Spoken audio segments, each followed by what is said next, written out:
Good morning सबाइके केमन आছেন আপনারা সবাই आशा करी ভালোই আছেন। সকাল 6টা থেকে আমি আজকের ব্লগটা এখান থেকে শুরু করছি।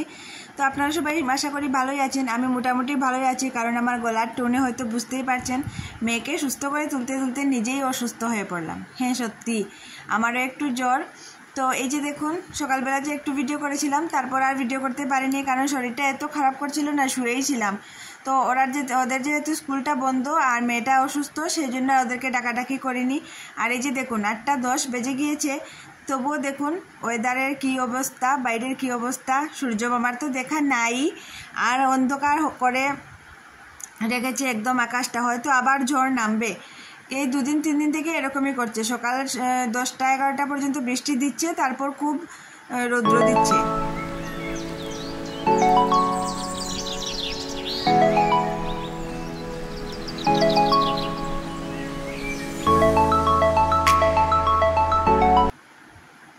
তো দেখলেন তো, আমি যে বললাম আপনাদেরকে এই কিছুদিন ধরে এরকমই করছে। সকাল 6টায় উঠে একটু বাসি কাজবাজ করে তারপর একটু শুয়েছিলাম, কারণ শরীরটা খুব খারাপ আর মাথাটা খুব ধরেছে তাই। তো তারপর আবার উঠে যখন দেখলাম অন্ধকারই হয়ে গিয়েছে, তো আবার ক্যামেরাটা অন করে আপনাদেরকে দেখালাম উপরে গিয়ে। আর উপর থেকে ঘরে আসতে না আসতেই জানেন এত বৃষ্টি আপনারা তো দেখলেনই। এই কিছুদিন ধরে না এমনই হচ্ছে। আর এখন দেখুন আবার কী রকম ঝকঝকে রৌদ্র উঠিয়েছে, যেমন বৃষ্টির কোনো ছোঁয়াই নেই, এরকম হয়ে গিয়েছে। তো এই কিছুদিন ধরে ওয়েদারটা এরকমই হচ্ছে। সকাল দিকে 9টা-10টা পর্যন্ত, 10:30 কোনো দিনও বাজছে, বৃষ্টি দিচ্ছে। বৃষ্টি তাও বৃষ্টির মতো বৃষ্টি, ঝড় শিলা বৃষ্টি। এই যে দেখালাম বৃষ্টিটা দিচ্ছে, তখন কিন্তু একটু একটু ছোটো ছোটো শিলাও দিয়েছিল। তো দিয়েছে, তারপর এখানে এমন রৌদ্র উঠিয়েছে যেমন আর কি কোনো ব্যাপারই না। বৃষ্টি অনেক দিন হয়ে গিয়েছে হয়নি এরকমই, এত প্রখর রৌদ্রটা। তো যাই হোক, খুব ভালোই লাগছে, কারণ দিনের বেলায় যে যদি অনেক দিন ধরে বৃষ্টিটা নেমে থাকে তো কাপড় চোপড় তো শুকাই না, ভেজা ভেজা গন্ধ হয়ে থাকে ঘর দুয়ারে, তো একদমই ভালো লাগে না। তো সেই জন্য এই যে দিনের বেলা রৌদ্রটা দিচ্ছে তো ভালোই লাগছে, কারণ এই দিনের রৌদ্রটাতে একদম ঘরদোর সব ভিজে ভেজে নেই, শুকনো হয়ে গিয়েছে। আর কাপড় চোপড় যেগুলোই ধুয়ে দিচ্ছি এক রৌদ্রেই দেখছি শুকিয়ে যাচ্ছে। তো যাই হোক, এদিকে আমার রান্নাবান্না কমপ্লিট হয়ে গিয়েছে। রান্নাবান্না কি, মেয়েটার যেহেতু অসুস্থ তো তেমনভাবে খাচ্ছেও না, আর আমারও গলা খুব বেশি ব্যথা, মাথা ব্যথা। তো আমারও হয়তো জ্বর আসবে নাকি, জ্বর করছে আর গলা ব্যথা প্রচণ্ড। তো সেজন্যই একটু একটু একটু রান্না করলেই আমাদের পুরো দিনটাই চলে যাচ্ছে।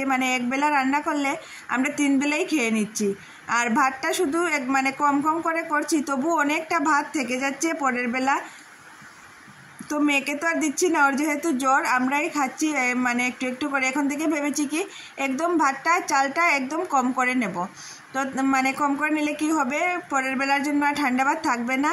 কারণ এখন যে ওয়েদার, এই ওয়েদারে সবাই অসুখ হওয়ার সম্ভাবনাটা বেশি।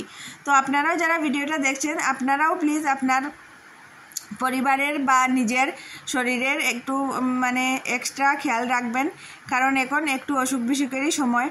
তো যাই হোক, এই আপনাদের সাথে গল্প করতে করতে আর আমার কাজবাজ মোটামুটি শেষই হয়ে এসেছে। শেষ কি, রান্নাটা তো হয়ে গিয়েছে, একটু মোছামুছি করে নেব, আর বাসনগুলো তো ধুয়েই নিয়েছি। তো আমার পাশে থাকুন, সঙ্গে থাকুন আর দেখতে থাকুন। পুরো ব্লগটা স্কিপ করবেন না, ভিডিওটা ফুল ওয়াচ করবেন। আর যারা নতুন দেখছো তাদেরকে বলছি, যদি ভালো লাগে চ্যানেলটাকে প্লিজ প্লিজ প্লিজ সাবস্ক্রাইব করে দিও। আর যারা পুরনো আমার ভিউয়ার্স আছো তাদেরকে বলছি যে চ্যানেলটাকে ভিডিওগুলো প্লিজ ফুল ওয়াচ করো, লাইক কমেন্ট শেয়ার অবশ্যই করো। আর আমার এই ভিডিওটার কোন পার্টটা তোমাদের সবথেকে বেশি ভালো লাগলো সেটা কিন্তু কমেন্টে অবশ্যই জানিও। তো এই যে দেখো, আমি স্নান টান করে নিয়েছি, আর কাপড় তেমন নেই, কাপড় 2-4টে কাপড় ছিল, সেগুলো কেচে তারপর একবারে স্নানটাই করে নিলাম। তো ভাবছিলাম কি স্নানটা করব না, কারণ জ্বর করছে, আর মাথা ব্যথাটা অসম্ভব, গলার ব্যথার মাথা ব্যথাটা অসম্ভব। তো এত রৌদ্র উঠেছে প্রখর, আর রান্নাঘরে তো দেখলেই অনেকটা কাজ করছি, তো একদম আরও যেমন ঘেমে যাচ্ছে। আমি তো ভাবলাম যে না, স্নানটা করেই নেই। তো বেশি জল দেইনি, কম জল দিয়ে স্নানটা করে নিয়েছি। আর 2-4টে কাপড় ছিল, সেগুলো একটু কেচেও নিলাম। আর মেয়েটার যেহেতু জ্বর, ঘেমে যাচ্ছে শরীরটা বারবার, তো ওকে বলছি কি যতবারই ঘামবি ড্রেসটা চেঞ্জ করে নিবি, তাহলে ঘামটা শরীরে শুকাবে না। বাচ্চাদের এটাই প্রবলেম, ঘামটা যদি শুকিয়ে যায় তাহলে বাচ্চাদের কিন্তু বুকে ঠান্ডা লাগে, কাশি হয়ে যায়। আর আমার মেয়েটার যে কাশি হয়েছে, এমন মানে কাশি হয়েছে একদিন পরই মানে পেটে মানে পিঠ পেট এগুলোতে একদম ব্যথা হয়ে গিয়েছে। এখনের কাশিটা কিন্তু মানে ওয়েদারটা এরকমই, এক ভাইরাল ফিভারই আর কি। তো খুব সতর্কভাবে থাকতে হয়, বিশেষ করে বাচ্চাদের জন্য। তো সকালবেলা যে টুকটাক রান্নাবান্না করেছিলাম, তো মানে টুকটাক রান্নাবান্না কি, কালকে রাত্রের একটু বাঁধাকপি থেকে গিয়েছিল, সেটাই ছিল। আর মানে তেমন কিছু রান্না করিনি। আর যে বললাম তোমাদের, চালটা একদম কম করে নিচ্ছি এখন থেকে, কারণ অনেকটা ভাত থেকে গিয়েছে। তো সকালেরও দেখো কতটা ভাত থেকে গিয়েছে, অনেকগুলো ভাত থেকে গিয়েছে সকালবেলা। আর এখন একদম অল্প করে চাল নিয়েছি শুধু মেয়েটার জন্য, মানে ও তো ঠান্ডা খেলে মানে খারাপ করবে সেই জন্যই। আর এখানে নিয়েছি আমাদের মানে গ্রামে যে এই যে পাতা লতা পাওয়া যায়, তোমরা সবাই জানো যারা গ্রাম থেকে দেখছো। তো এটাকে বলে রুজেন্টো পাতা, আমাদের এখানে এটাকে রুজেন্টো পাতাই বলে। পাতাটা আমি একদিন তোমাদেরকে নিশ্চয়ই দেখাবো। তো এটা মানে বড়া করে নেব, 3-4টে বড়াই করবো, একদম অল্প করে নিয়েছি মেয়েটার জন্য। কারণ কাল রাত মেয়েটার এত বেশি পেটে ব্যথা হয়েছিল কি বলবো তোমাদের, আমি তো একদম ঘাবড়েই গিয়েছিলাম। তো সেই জন্য ওর জন্য মানে এই বড়াগুলো আর মানে পেটের জন্য খুবই ভালো এই পাতাগুলো। তো এইটা বড়া করলাম। আর এই যে শুটকি মাছ ছিল একটা, এটা মানে একটু ঝাল ঝাল করে চাটনি করেছি। আর বাঁধাকপি তো ছিলই। আর ওকে বললাম যে ডাল করবো, তো ও বললো না ডাল আর করো না। তো খাওয়া দাওয়া শেষ করে শুয়েছিলাম অনেকক্ষণ। তারপর বিকালবেলা উঠে লাইট জ্বালিয়ে দিলাম, কারণ একটু একটু অন্ধকার হয়ে গিয়েছে। অন্ধকার হয়নি কিন্তু মানে মেঘলা আকাশটা।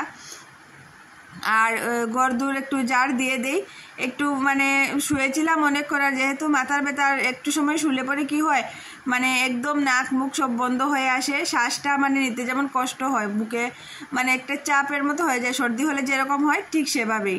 তো অনেকক্ষণ শুয়েছিলাম, উঠছি এভাবে করে করে অনেকটাই দেরি হয়ে গিয়েছে। তো উঠতে তো হবেই, সেটা ভেবেই উঠে গরদর ঝাড় দিয়ে দিলাম। আর উপরে চলে এসেছি, কাপড়গুলো সেই যে মেলেছিলাম আর আমি উঠিয়ে নেইনি, কারণ উপরে যে উঠে এই রোদের মধ্যে কাপড়গুলো নিয়ে যাব সেটা আমার আর মানে শক্তির বাইরে ছিল। তো এই যে কাপড়গুলো উঠিয়ে নিয়েছি। আর একটু ওদিক দিয়ে বাচ্চারা খেলাধুলা করছিল, তো ওদিকেই দেখলাম আর কি হাল্লাগুল্লা হচ্ছে, দেখলাম যে না বাচ্চারাই খেলাধুলা করছে। তো যাই হোক, শুভ সন্ধ্যা সবাইকে। সন্ধ্যাবেলা চাটা খেয়ে তারপর চলে এসেছি তোমাদের সাথে, আবার ভিডিওটা অন করলাম। অনেকক্ষণ হয়ে গিয়েছে ভিডিওটা অন করিনি, সেই বিকালবেলা করেছিলাম। তারপর সন্ধ্যা দিলাম, একটু সময় বসে তারপর চাটা খেয়ে ওদেরকেও দুধ বিস্কুট দিলাম। মেয়েটা কিছুতেই মানে খেতে চাচ্ছিল না, ওকে মানে জোর করে বুঝিয়ে এই করে সেই করে তারপর ওকে খাওয়ালাম। বড় হয়েছে ঠিকই, কিন্তু সেই ছোটোই থেকে গিয়েছে। তো যাই হোক, আমি না ঠিকভাবে ভয়েসটাও দিতে পারছি না, গলাটা মানে এত ব্যথা করছে। আর কাশিটা মানে বারবার কাশি মানে চলে আসছে, এই অনেক প্রবলেম হচ্ছে আর কি ভয়েসটা দিতে। তো যাই হোক, ভিডিওটা করেছি যখন তোমাদের সাথে, তো শেয়ার না করলেও না হয়। তো তোমাদেরকে যারা আমার সাবস্ক্রাইবার তাদেরকে বলবো যে প্লিজ সাবস্ক্রাইব তো করে নিয়েছো, ভিডিওগুলো ওয়াচ করো, কারণ একদম কম ভিউজ আসছে। আর লাইক কমেন্ট শেয়ার অবশ্যই করো। আর বারবার বলছি, যদি কোনো ভুল থাকে বা তোমাদের কোনো বিষয়ে যদি ভালো লাগছে না এভাবে সেভাবে, তো সেটা কমেন্টে অবশ্যই জানাতে পারো।